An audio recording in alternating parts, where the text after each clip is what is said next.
내 삶에 들어온 주님의 말씀이 내게 빛이 되시니. 제가 나왔던 고든 코넬 신학교 후배 중에 에딘버러 대학에서 박사를 받고 거기서 교수 생활을 하다가 이제 또 고든 코넬에 와서 선교와 문화 담당 교수를 역임했던 이문장 목사라는 사람이 있습니다. 그분은 두레교회의 제2대 담임 목사로 청빙되어서 목회를 하던 중 김진홍 원로 목사에 의해서 각종 모함을 받고 이단으로도 몰리고 불법적으로 위임 목사직에서 면직이 되고 세상 법정에 고발이 되어가지고 오랜 세월을 고통을 받다가 얼마 전에 대법원 최종 판결로 승소를 해서 지난 10여 년간의 긴 법정 다툼을 마치고 이제야 목회에 전념하게 되었습니다. 정말 다행이고 하나님께 감사하면서 동시에 가슴이 참 아픈 일이었어요. 자신이 앞장서서 담임 목사로 후임 목사로 청빙을 해놓고 원하는 대로 움직이지 않는다고 각종 음해를 하다가 목사를 면직시키고 출교를 시키고 또 다른 담임 목사를 세워서 교회를 두 조각을 내는 등 이 가장 든든한 후원자가 되어줘야 했을 그러한 사람들이 오히려 고통을 주고 오히려 그들이 의지해서 고소한 세상 법정이 그를 무죄라고 하고 승소시킨 이 사건은 저에게 그리고 우리 모두에게 여러 가지 생각을 하게 만듭니다. 어떻게 이런 일들이 교회라는 데 있을 수 있을까? 정의는 있는가? 교회 안에 정의가 없어서 법원이 정의를 구현해 줬어요. 이게 말이 되는 얘기입니까 지금? 오늘 본문의 주인공인 사도 바울 역시 복음을 위해서 살았지만 너무나 억울한 일을 많이 당했습니다. 그것도 함께 손잡고 하나님의 영광을 위해서 살아야 했을 하나님 백성들한테 고발을 당해서 이방인의 법정에서 동족과 다퉈야 했던 것은 정말 비참한 일이었을 겁니다.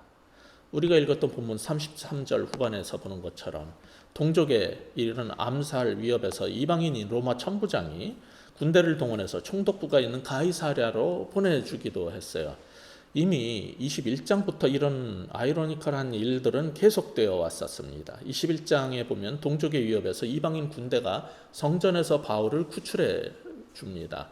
23장에 들어서서 공회에서 또 구출해 줍니다. 그리고 이제 오늘 우리가 보는 본문처럼 세 번째로 암살자의 손에서 구해서 로마 총독부 왕궁으로 호송해서 보호해 줍니다.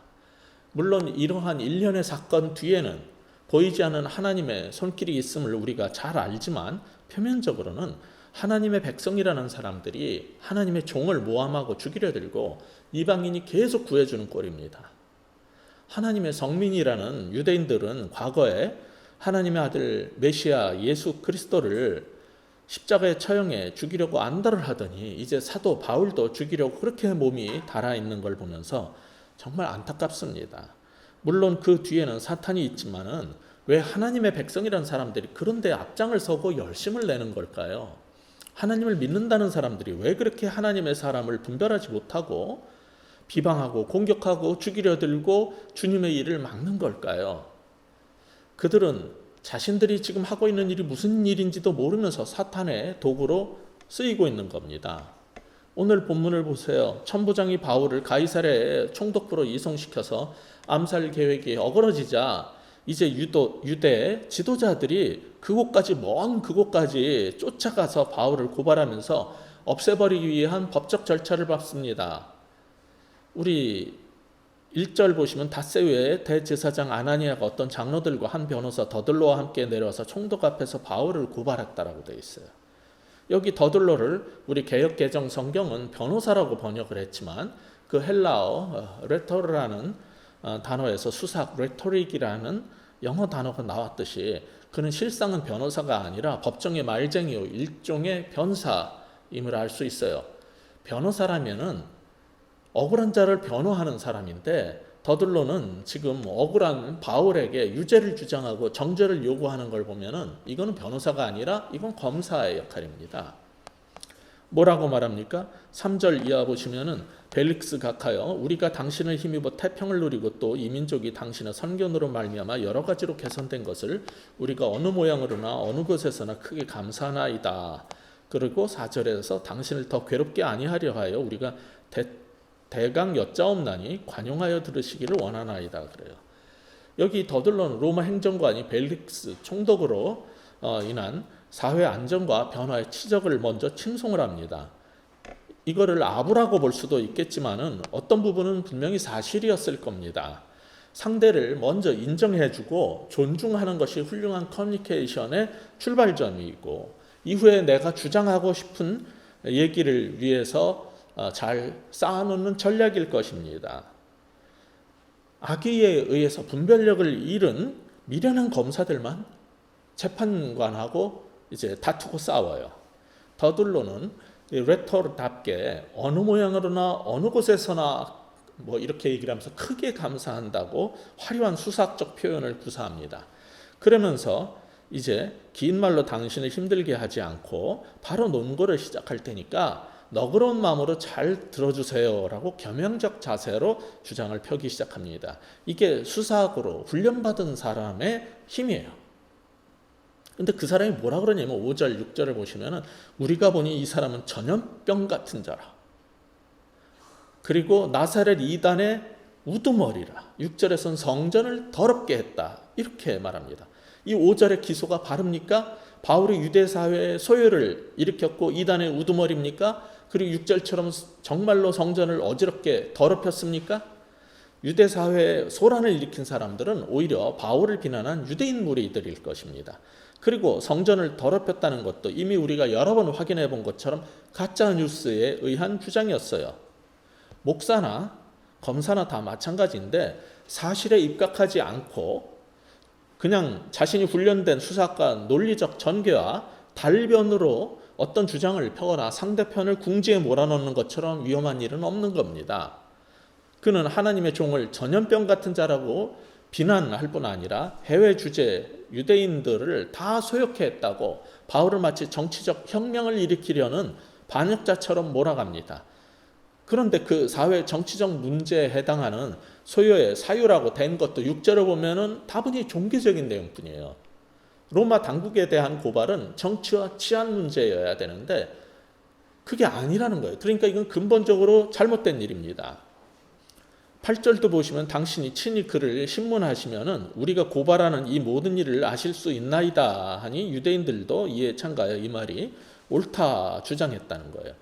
더들로는 자신이 훈련받은 수려한 화법과 능력을 이용해서 약한 자를 억압하고 길을 굽게 하고 힘없는 자들을 억울하게 만들었어요. 갖고 있는 능력을 이용해서 정의를 왜곡하고 자신의 이익을 채우고 정당한 방법으로 일하려는 사람들의 길을 꺾고 타인을 억울하게 만드는 사람들은 정말 이상할 만큼 항상 자신들이 기업과 국가와 국민을 위해서 일한다라고 생각하고 있어요. 그러다가 이게 잘못됐다라고 누가 지적을 해주거나 원하는 대로 안 되면 자신들이 정치적인 탄압을 받고 있다고 주장을 한다든지 우리가 바로 피해자라고 억울하다라고 항상 말합니다. 우리 주변에도 벌어지는 일이나 뉴스에서 보는 일이 다 그렇지 않습니까? 문제아들은 특징이 항상 자기가 뭐가 문제인지를 모른다는 거예요.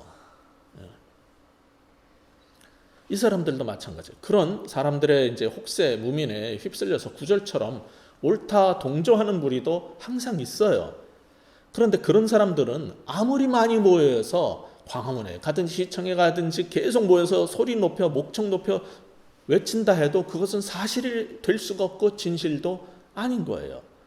더들러의 또 한 가지 문제점은 8절에서 보듯이 총독 당신이 신문에 보면 이 고발이 옳다는 것을 알 수 있을 거라는 확신에 사로잡혀 있다는 거예요. 지금은 분명한 증거가 없지만 잡아넣거나 특검을 하거나 특검이 기간이 끝나면 더 연장해서 계속 파보면은 내 주장이 맞다는 걸 알게 될 거라고 다 밝혀질 거라는 확신을 가지고 항상 우긴다는 거예요. 그렇게 해서 억울한 사람을 집어넣고 계속 힘들게 만들어요.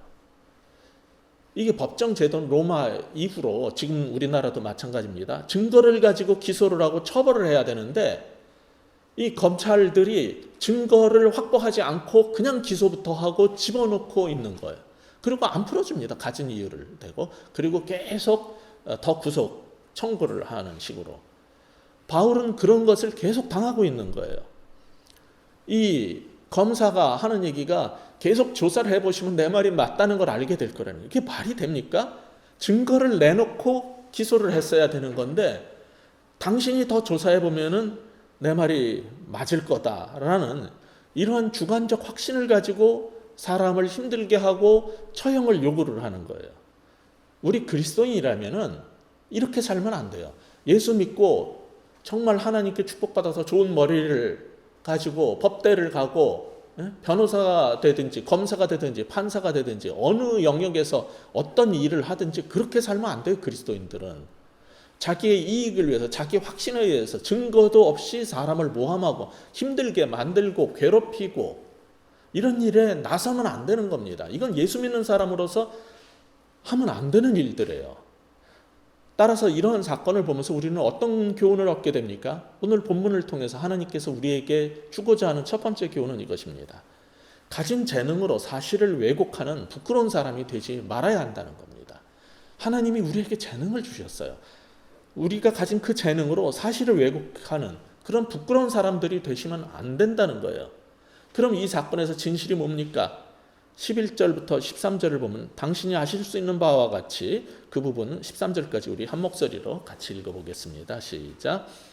당신이 아실 수 있는 바와 같이 내가 예루살렘에 예배하러 올라간 지 열 이틀밖에 안 되었고 그들은 내가 성전에서 누구와 변론하는 것이나 회당 또는 시중에서 무리를 소동하게 하는 것을 보지 못하였으니 이제 나를 고발하는 모든 일에 대하여 그들이 능히 당신 앞에 내세울 것이 없나이다. 바울의 변론은 검사는 있는데 변호사가 없어요. 바울이 자신을 스스로 변호해야 돼요. 옛날에 이런 상황에서 억울한 사람이 어떻게 풀려날 수 있겠어요? 근데 이 바울의 변론을 보면은 전문적인 변사의 고발자 검사인 더들러를 뛰어넘을 정도로 굉장히 논리적이에요. 내가 예루살렘에 간 지 12일밖에 안 되는데 어떻게 예루살렘의 평화를 깨고 무슨 대단한 소요를 주동을 하고 혁명을 일으킬 수 있겠냐는 합리적인 논증을 하는 거예요. 이 고발이 정황적으로 불가능하다는 것을 지적하고 있어요. 게다가 자신이 예루살렘에 간 것은 예배하러 간 것이라고 종교적이라는 사실을 분명히 밝힙니다. 따라서 로마 법정에서 다른 문제가 아니라는 거예요. 만일 자신이 소요나 혁명을 일으키기 위한 것이라면 그들이 당연히 고발할 때 그 증거를 제시했을 건데 그런 게 없다는 게 바로 내가 지금 죄가 없다는 사실을 변증하는 거라고 설득력 있게 자신을 변호하고 있어요. 결국 모든 혐의는 아무런 증거가 없이 단순히 추정에 의한 모함이요 근거 없는 고발이라는 것을 차근차근 잘 논박을 한 겁니다. 이처럼 총독 법정에서 다뤄야 할 반로마적 사회 정치적 그런 혐의들은 모두 사실이 아니라는 게 이제 입증이 되는 거예요. 그리고 자신의 문제는 로마 재판정이 다룰 문제가 아닌 종교적인 문제에 관련된 것이라는 사실을 순차적으로 14절 이하에서 이제 밝힙니다. 우리 14, 15절도 같이 읽어보겠습니다. 시작. 그러나 이것을 당신께 고백하리이다. 나는 그들이 이단이라 하는 도를 따라 조상의 하나님을 섬기고 율법과 선지자들의 글에 기록된 것을 다 믿으며 그들이 기다리는 바 하나님께 향한 소망을 나도 가졌으니 곧 의인과 악인의 부활이 있으리라 함이니. 그런데 자신이 고발당한 이 종교적인 문제 역시 잘못된 거라는 주장을 하는 겁니다. 참된 길인 하나님의 도를 전했고 그 도의 본질은 그들이 유대인들이 주장하는 정통 유대교 신앙처럼 조상의 하나님을 섬기고 토라 즉 율법과 예언서를 믿는 것이라는 사실을 얘기했어요. 다만 자신이 전하는 이 도의 강조점은 부활에 있는데 이 역시 유대교도 갖고 있는 공통적 소망에 대한 것의 확장이라는 것뿐이죠. 즉 정치 사회적 문제나 종교 문제 모두에 있어서 불법이 없다는 주장을 하고 있는 겁니다. 그러면서 16절부터 20절에서 자신의 삶이 지금 주장에 어떻게 합치하는가를 보여줍니다. 우리 조금 길지만은 16절부터 20절까지 한 목소리로 같이 또 읽어보겠습니다. 이것으로 말미암아 나도 하나님과 사람에 대하여 항상 양심에 거리낌이 없기를 힘쓰나이다. 여러 해 만에 내가 내 민족을 구제할 것과 재물을 가지고 와서 드리는 중에 내가 결례를 행하였고 모임도 없고 소동도 없이 성전에 있는 것을 그들이 보았나이다. 그러나 아시아로부터는 어떤 유대인이 있었으니 그들이 만일 나를 반대할 사건이 있으면 마땅히 당신 앞에 와서 고발하였을 것이요 그렇지 않으면 이 사람들이 내가 공의 앞에 섰을 때 무슨 옳지 않은 것을 보았는가 말하라 하소서. 바울은 지금 주장했던 것뿐 아니라 자신의 삶에 불의가 없고 하나님과 사람 앞에서 의롭게 살았다는 사실을 지금 밝히고 있어요. 부활의 소망을 가진 참된 그리스도인이라면 이따가 사라질 이 땅의 재물에 목숨 걸지 않고 하나님께서 주신 것을 하나님의 백성인 형제 자매들을 위해서 함께 나누게 된다는 거예요. 그래서 나는 바울 자신은 고통받는 이웃을 향해서 구제와 선교, 헌금을 가지고 왔고 그런 생활에 힘썼고 항상 양심에 거리낌 없는 삶을 살았다는 겁니다. 불의가 없을 뿐 아니라 자신의 삶은 정의로웠다는 거예요. 그리고 만일 내가 정말 범죄한 행위가 있다면 그들이 로마 법정에 고발을 하지 않겠냐. 내 주장이 사실이 아니라면 20절에서 말한 것처럼 증거를 대든지 증인이 지금 나서라는 거예요. 마지막 의혹 하나도 남지 않도록 사도는 당당하게 말합니다. 이런 태도는요, 정말 그 생활이 부끄러울 것 없는 삶을 산 사람 아니면 취할 수 없는 행동이에요. 정의는 이처럼 말로 하는 게 아니라 삶으로 증명하는 겁니다. 대적들과 불신자들은 우리들의 교리에 감복하는 게 아니에요. 항상 우리가 바른 삶이 있을 때 우리가 전하는 말에 귀를 기울이게 되는 거예요. 따라서 그리스도인들은 말과 혀로만 사랑하지 않고 오직 행함과 진실함으로 사랑하라는 말씀에 순종해서 복음 전파에 기반이 되는 삶을 갖고 있어야 됩니다. 따라서 오늘 본문의 두 번째 교훈은 이것입니다. 복음대로 살아서 부끄러울 것이 없는 사람이 되자는 거예요. 복음대로 살아서 정말 양심에 하나도 부끄러울 것 없는, 사람과 하나님 앞에 부끄러울 것 없는 그런 삶을 사는 사람이 돼야 되는 겁니다. 이제 벨릭스 총독이 판결을 내릴 순서예요. 그런데 벨릭스 총독은 유대 지도자들이 원하는 판결을 내릴 수 없었어요. 22절 같이 읽어보겠습니다. 시작. 벨릭스가 이 도에 관한 것을 더 자세히 아는 거로 연기하여 이르되 천부장 루시아가 내려오거든 너희 일을 처결하리라 하고, 벨릭스는 바울이 무죄라는 것을 분명히 알고 있었어요. 그러면 이 기소가 이유 없음을 선언하고 바울을 석방했어야 했습니다. 근데 무죄 방면을 하지 않았어요. 일말의 양심은 있어서 바울을 죄인 취급하지는 못했을 뿐입니다. 23절처럼 백부장에게 명해서 바울을 지키되 자유를 주고 친구들이 그를 돌보아 주는 것을 금하지 말라 이렇게 할 뿐이에요. 지난주에 말씀드렸듯이 이것은 우리의 생각과 다른 높고 또 다른 차원의 하나님의 일하심이었어요. 구금이 아닌 이것은 보호였어요. 이런 슬기로운 감옥 생활은 세상에 없어요. 이게 무슨 감옥 생활입니까? 하나님은 놀라운 방식으로 바울을 암살자로부터 그 위험에서 건져내서 헤롯 왕궁에 보호할 뿐 아니라 유대 총독 앞에서 부활의 복음을 증언케 하신 거예요. 그리고 로마 황제 앞에 증언케 할 자신의 계획을 하나씩 이루어가면서 그가 친구들로부터 이제 맛있는 것도 좀 먹을 수 있게 해주고 만나서 위로도 받고 또 복음도 전하고 서로 힘을 얻는, 이런 식으로 해서 로마로 갈 수 있는 기력을 회복하고 힘을 주는 놀라운 하나님의 역사일 뿐이에요. 그렇다고 해서 벨릭스가 총독으로서 바른 판결을 내리지 않고 정의를 시행하지 않았다는 사실이 달라지는 것은 아닙니다. 그는 그저 휴정을 했고 나중에 천부장 루시아가 내려오면 그때 처결하겠다면서 정의의 시행을 피했어요. 왜 그랬을까요? 분명히 자신이 지배자고 통치자고 총독이지만 다수인 유대인들, 특히 그들의 기득권자들의 눈치를 본 것 아닐까요? 이렇게 해서 예루살렘 경비대 천부장은 총독에게 바울 사건을 넘겼고 미뤘고 총독은 천부장에게 다시 미룸으로 총독은 진실을 알았지만 정의로운 판결을 내리지 않은 겁니다. 여기에는 어떤 이유를 대도 이건 분명히 정의가 상실된 겁니다. 이런 사실을 보면서 우리는 본문의 마지막 교훈을 얻게 됩니다. 무엇일까요? 진실대로 정의를 실현해서 부끄러울 것이 없는 사람이 되어야 한다는 겁니다. 우리는 복음대로 살아서 정말 하나님 앞에 부끄러울 것 없는, 사람들 앞에 부끄러울 것 없는 사람이 되어야 되고, 우리가 아는, 보고 듣고 아는 진실대로 정의를 구현해서 하나님 앞에, 세상 앞에 부끄러울 것 없는 사람이 되어야 하는 겁니다.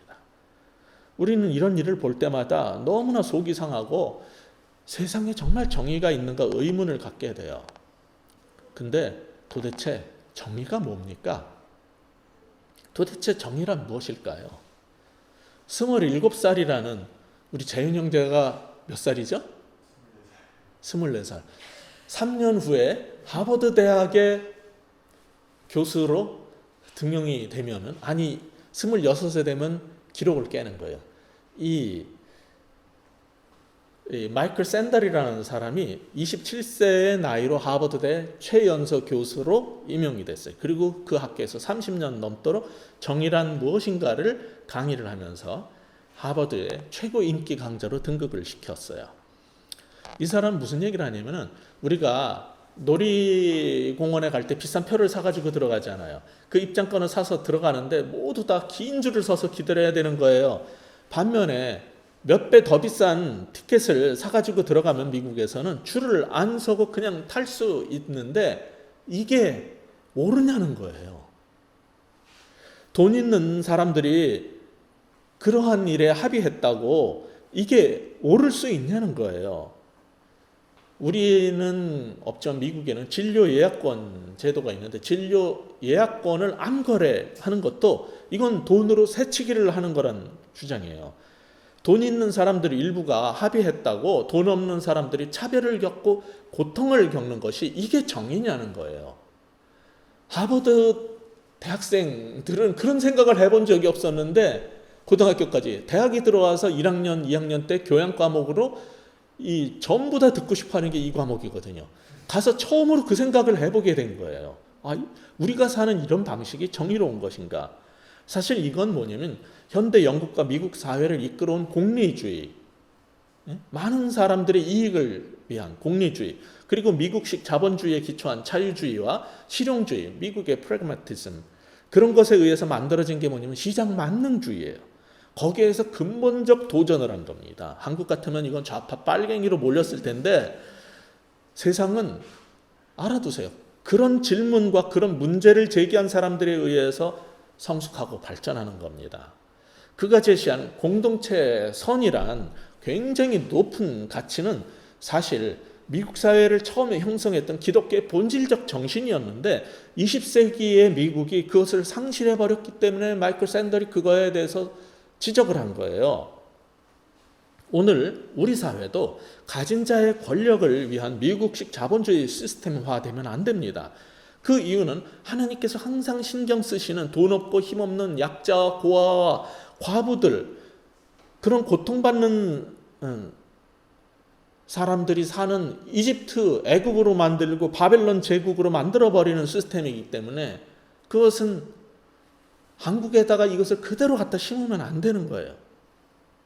그러기 위해서는 북유럽이라든지 더 민주주의 중에서도 그 시장경제의 문제점을 극복한 사회복지제도까지 발전시킨 나라들의 그런 것들을 더 연구하고 우리가 여러 곳을 모델로 삼아서 우리에게 좋은 걸 찾아야지, 그냥 미국식 지금 20세기 말에 저 트럼프가 앞장서고 있는 그런 방식의 시스템을 한국에다가 심으면 안 되는 거예요.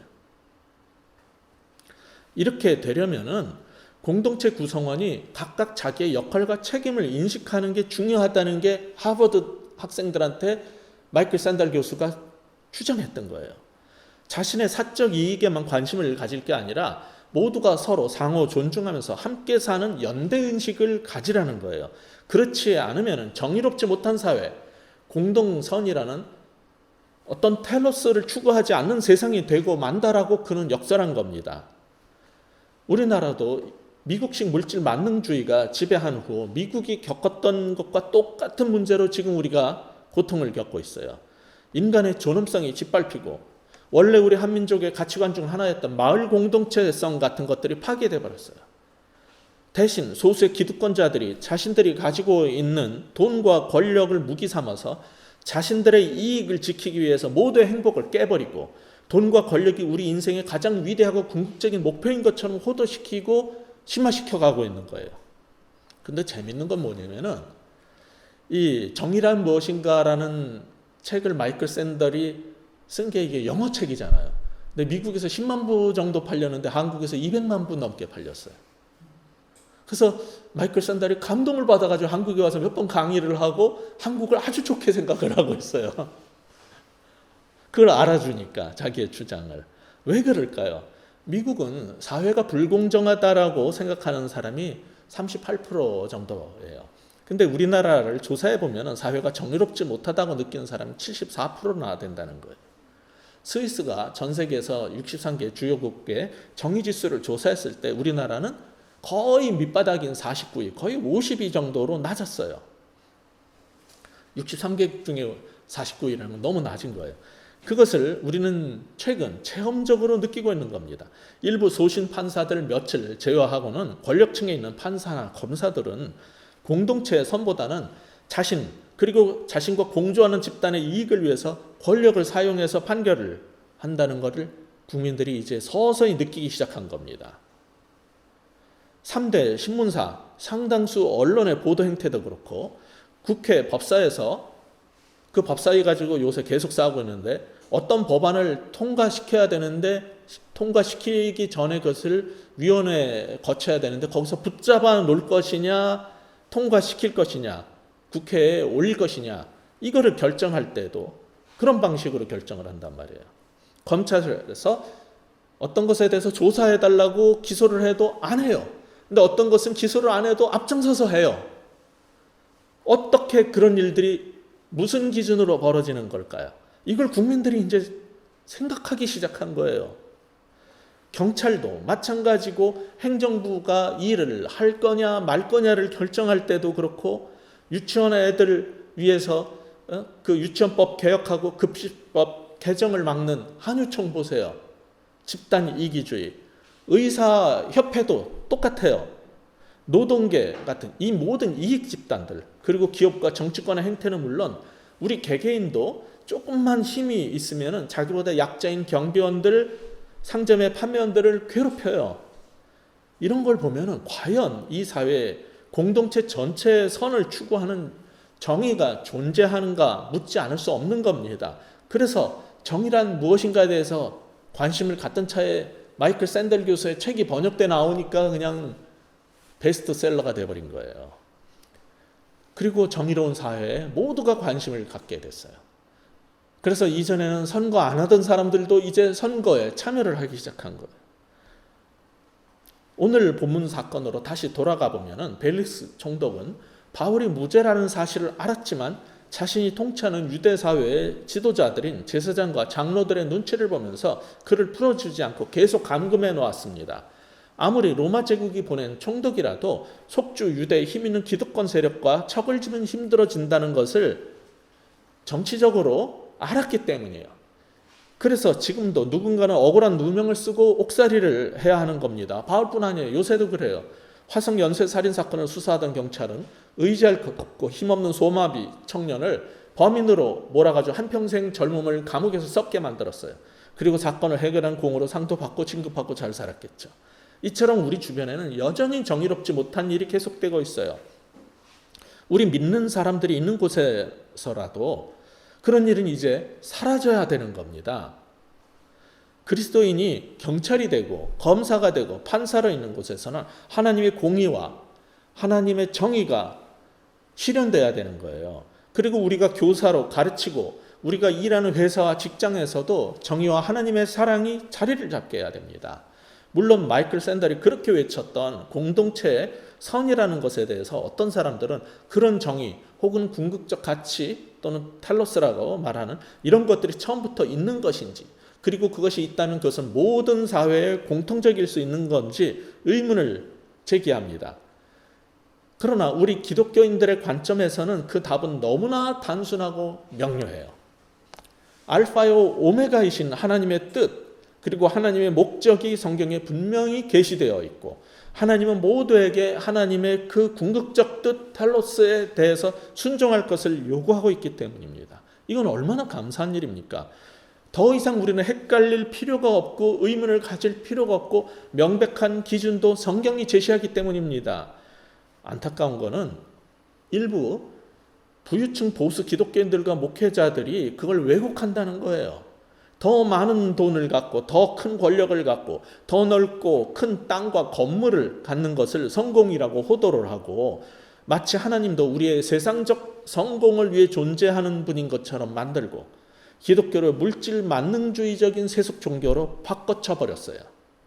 그렇게 해서 로마 법정과 이 세상은 물론 종교계라는 기독교계에도 정의가 사라지게 된 것입니다. 목사들도 자신에게 아부하는 사람들만 곁에 두고 바른 소리 하는 부교역자들과 장로들을 다 내치고 불법으로 교회당을 건축하고 남의 설교를 도용해서 하고 교회 재정을 교단 정치와 자신의 사역을 위해서 마치 자기 돈처럼 막 쓰고 선교 혹은 교회 개척이라는 명분으로 자기 교회를 프랜차이즈화하고 기업화하고 자신의 영향력을 확대시키려고 합니다. 심지어는 은퇴한 다음에도 깨끗이 물러나서 후임 목회자가 소신껏 사역하게 도와주지는 못할 망정 교회를 그 소나기에서 절대로 내놓지 않으려고 추한 짓들을 해댑니다. 이런 일들이 계속될 때일수록 우리 성도들은 교회는 물론 어느 곳에서든지 각자 자신의 일터에서 그런 사람이 되지 않도록 깨어서 기도해야 되고, 누군가가 그런 일에 나서려고 할 때 반대를 분명히 하는 태도를 정의의 선에 서가지고 정의의 자리에서 분명히 밝혀야 될 것입니다. 우리는 옳고 그름을 아는 대로 살고 믿고 말하는 신념대로 살고 진리에 따라서 살고, 더 이상 장래를 위해서 권력자의 눈치를 보지 않고 약자가 억울한 일 당하지 않는 정의로운 사회를 만들어가는데 기여하는 우리 그리스도인들이 돼야 되는 거예요. 그것을 세상 사람들한테 어떻게 기대를 합니까? 지금 기독교인들도 망치고 있는데, 그렇기 때문에 하나님의 말씀을 바로 알고 바로 깨달은 사람들, 우리들이라도 우리가 있는 현장에서 정의로운 사회를, 하나님께서 원하시는 그런 사회를 만들어갈 수 있도록 최선을 다하고, 다시는 바울과 같은 억울한 사람이 생기지 않도록, 교회 속에 이러한 정말 동족으로부터 비난을 받고 신앙의 이름으로 고발을 당하는 이런 일이 생기지 않도록 분명하게 태도를 보이고 믿음대로 살 수 있는 모두가 됐으면 좋겠습니다. 그것이 바로 우리가 이 땅에서 수행해야 될 사명이고 하나님의 부르심이기 때문입니다. 그리고 그런 삶을 살기 위해서 우리 모두는 하나님과 사람 앞에서 양심에 거리낌 없는 삶을 내놓을 수 있어야 할 것입니다. 그러한 여러분 되시기를 우리 주 예수 그리스도의 이름으로 간절히 축원합니다. 기도하시겠습니다.